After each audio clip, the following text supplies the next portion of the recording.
कि सर्दी के लहर कहर बहुते सतावता चढ़ली जवनिया में अगिया लगावता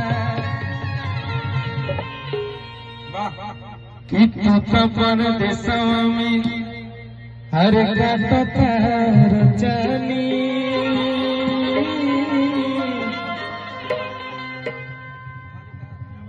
कि तू तो परदेसवा में काटता रचनी कि लहरत मन जब पानव गीत गावता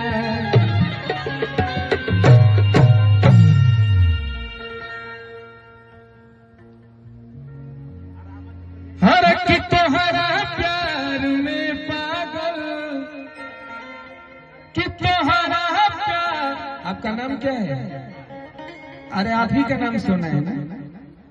क्या बात है। ये लोग कौन है? आपका नाम क्या है? परी। और आपका क्या बात है? अगर मेरी शादी नहीं होती हुई होती तो मैं आपको ले चलता घर पे घुमाने। क्या बात? मैं उधर कैसे आऊंगा?